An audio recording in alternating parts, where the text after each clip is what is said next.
Bom, aqui temos um outro paciente que está usando ceftriaxona e metronidazol para tratamento de um abscesso hepático ou até está suspeitando isso aqui de uma metástase hepática. Então, nesse caso, obviamente que o antibiótico estaria indicado se o paciente apresentasse algum quadro clínico de infecção. Senão você espera uma investigação, como ele está esperando aqui, fazer um exame de imagem, fazer uma punção ou uma biópsia guiada, para daí então iniciar o antibiótico. Então foi iniciado aqui, eu espero que tenha sido iniciado o antibiótico porque o paciente tinha sinais de infecção, como febre, de repente não é muito valoroso, né, mas uma alteração com leucocitose, uma PCR aumentada, que podem acontecer também numa neoplasia, né, nada impossibilita. Mas é interessante chamar a atenção aqui que, primeiro, ceftriaxona, 1 grama, você pode usar uma ampola, 1 grama, uma vez ao dia, porque ela tem uma farmacocinética onde mantém nível sérico, né, por longo período, né, 24 horas acima da MIC, então não há motivo para a gente dobrar a dose da ceftriaxona, tá? Então, muito certinho, ceftriaxona 1 grama, e aqui o metronidazol, né, com 2 ampolas, né, então 1 grama uma vez ao dia. Eu sei que vocês aprenderam a usar, né, o metronidazol 500 de 8 em 8. Alguns trabalhos recentes, né, colocam daí a questão de 1,5 grama uma vez ao dia. E tem um trabalho comparando, do ponto de vista de simulação de Monte Carlo, farmacocinética e farmacodinâmica, do metronidazol 500 de 8 em 8 versus 1,5 grama uma vez ao dia versus 1 grama uma vez ao dia. O metronidazol, ele se comporta, né, sua melhor atividade de PKPD é baseado na área abaixo da curva, né? Então, quando você faz 1,5 grama, você tem uma área acima da curva, abaixo da curva, acima da MIC, com um sucesso terapêutico muito efetivo. Quando você faz 1 grama uma vez ao dia, também você mantém uma área abaixo da curva, acima da MIC, com sucesso, melhor, inclusive, do que 500 de 8 em 8. Então, né, no hospital, o protocolo é 1 grama uma vez ao dia, tá? E aqui você tem um impacto farmacoeconômico bem significativo, tá? Já aqui, né, um outro paciente. E por que está alaranjado? Alaranjado porque a gente vai ter que fazer uma intervenção, né? O metronidazol 500 de 8 em 8 é pior do que 1 grama uma vez ao dia, 1,5 grama uma vez ao dia, é pior que 1 grama uma vez ao dia.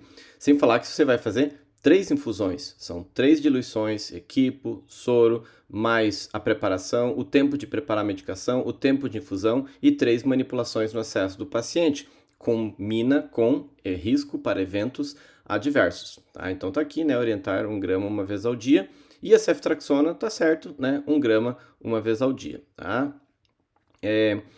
Aqui um outro paciente tá com gentamicina, né, 240 miligramas uma vez ao dia, tá no segundo dia, um choque séptico com foco pulmonar, tá?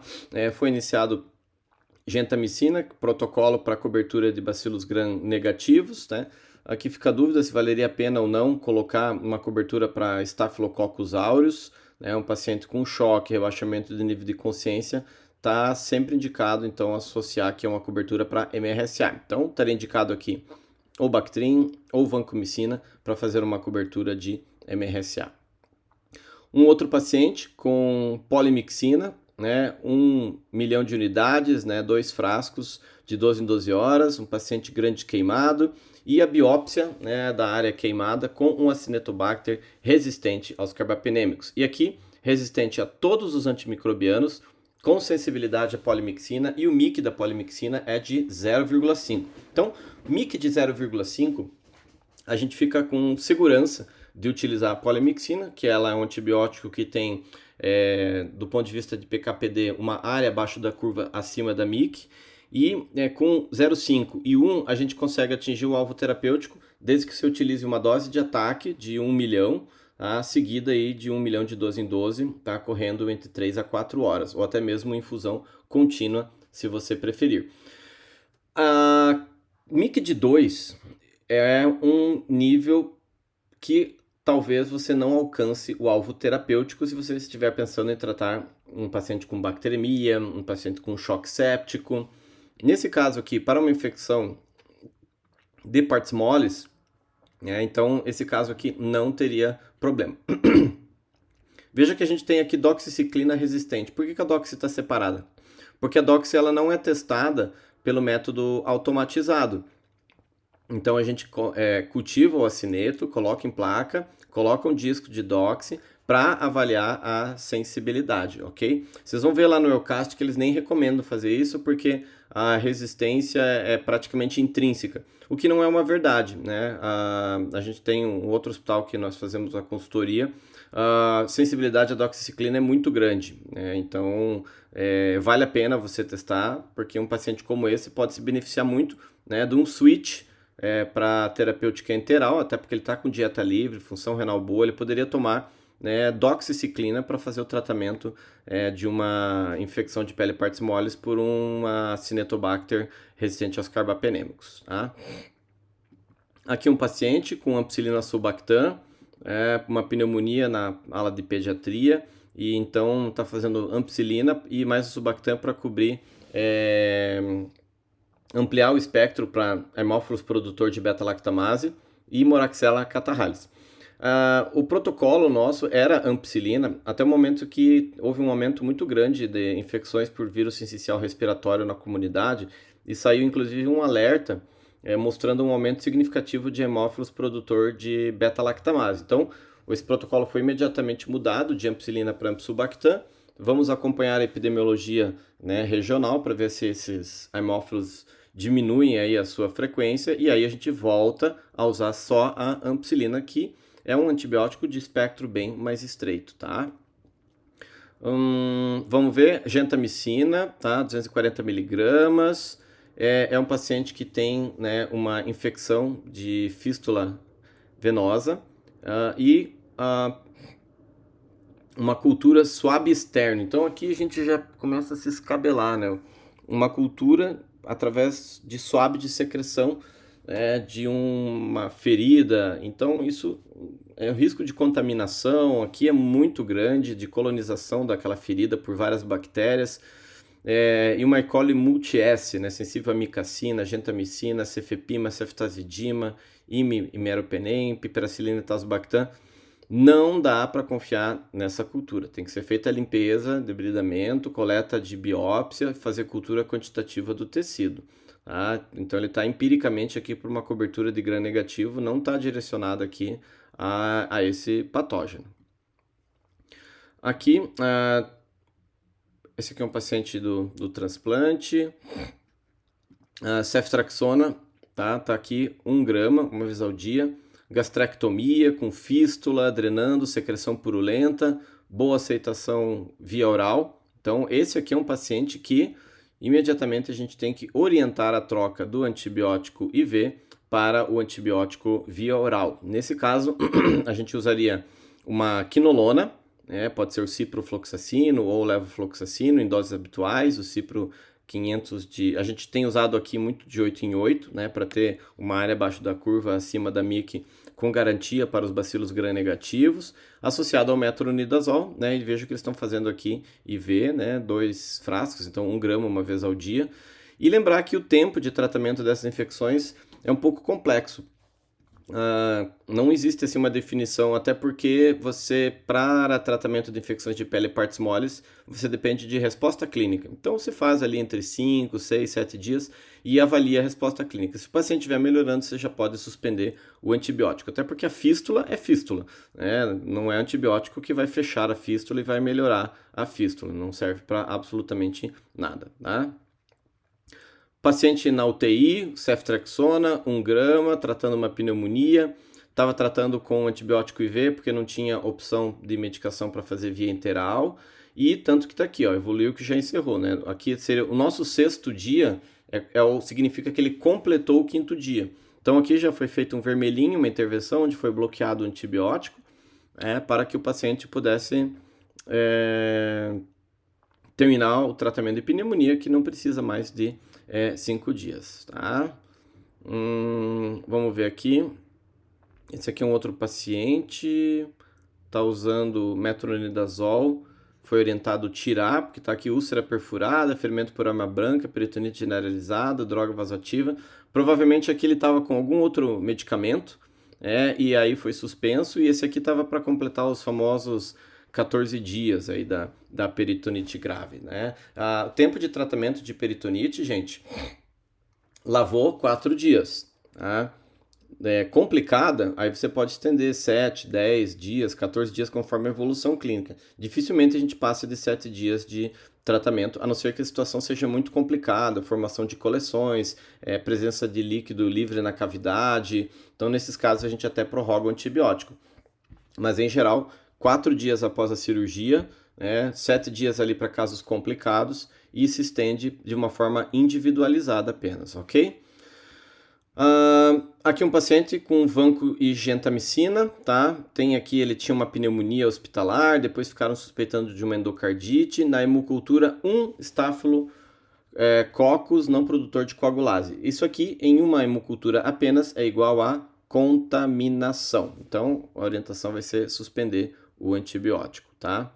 Paciente aqui com ceftriaxona, linezolida e vancomicina. Esse aqui é um caso diferenciado. Então, é um paciente que teve uma bacteremia por MRSA, junto com Klebsiella, abscesso drenado na região axilar,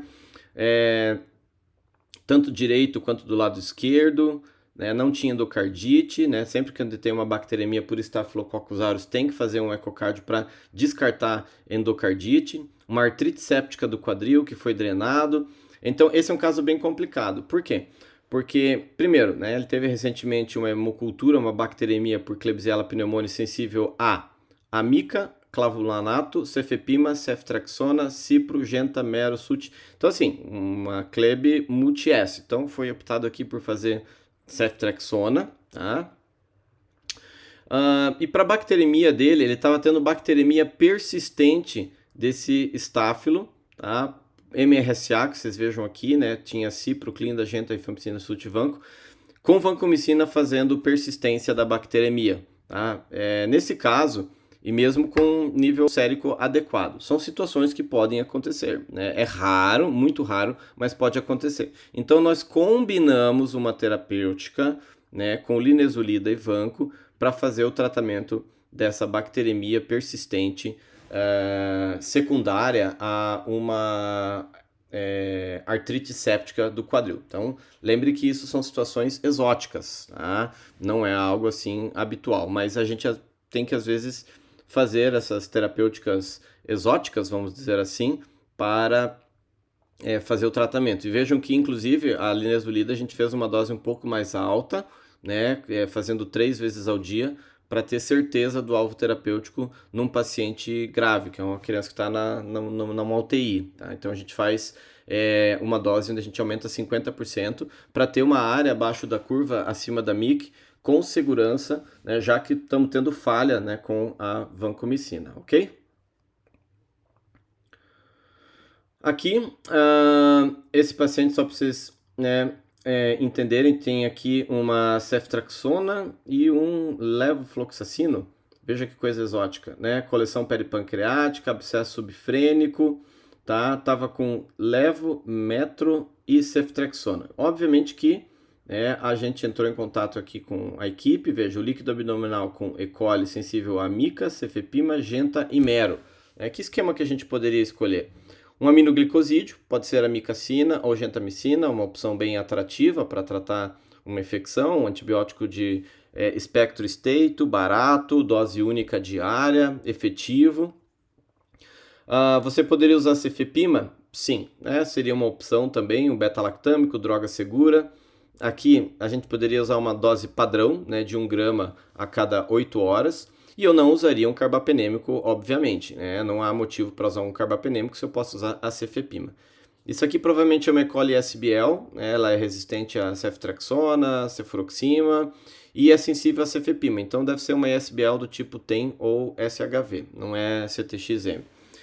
E, obviamente, que sempre lembrar de combinar um metronidazol, que ela está tomando aqui um metronidazol oral, que então a gente mantém, porque ela tem dieta livre, mas infelizmente esse esquema aqui terapêutico para ela, guiando-se pela E. coli que foi identificada, nós não temos uma opção oral, infelizmente, tá? Então vai ter que ser feito esse esquema mesmo. Esse paciente que está com meropenem, né, ele está fazendo 1 grama uma vez ao dia em bomba de infusão contínua.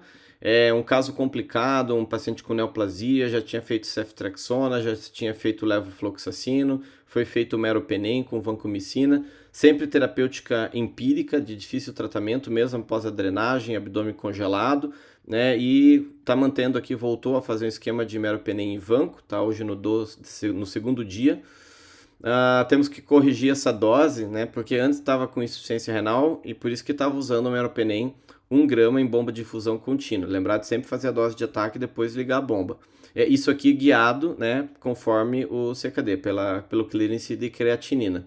Como agora ele está com creatinina de 1, tá? Nós temos que reajustar essa dose tanto do mero quanto da vanco, senão nós vamos entrar em insuficiência terapêutica. E aqui com o MIC de 1, com uma creatinina de 1, a gente usa a dose padrão de 1 grama a cada 8. Eu não tenho MIC, né, aqui para fazer uma otimização de dose para fazer, vamos dizer assim, a melhor opção para o nosso paciente, ok? Broncopneumonia, azitromicina com ceftriaxona, começou dieta agora. Último dia de ácitro, o ácitro se faz 5 dias, lembrando que claritro é superior à azitromicina. E a ceftriaxona, esse paciente está na UTI, então não deve ser um caso moderado a grave, provavelmente já é um caso grave. E o médico prescreveu até o 7º dia, mas a gente vai fazer até o 5º dia. E a gente já questionou aqui a possibilidade de fazer uma troca do medicamento IV para via oral, já que está com dieta branda, mesmo pós-sepse na UTI. Tá? Nós temos um trabalho publicado no BMC Infectious Disease, mostrando que você pode usar com segurança antibióticos orais que tenham alta biodisponibilidade. A maioria dos antibióticos orais tem alta biodisponibilidade para tratamento mesmo dentro da UTI. Então aqui a gente poderia trocar para uma amoxicilina com clavulanato, com segurança, ou até mesmo a doxiciclina e observar a evolução clínica do paciente.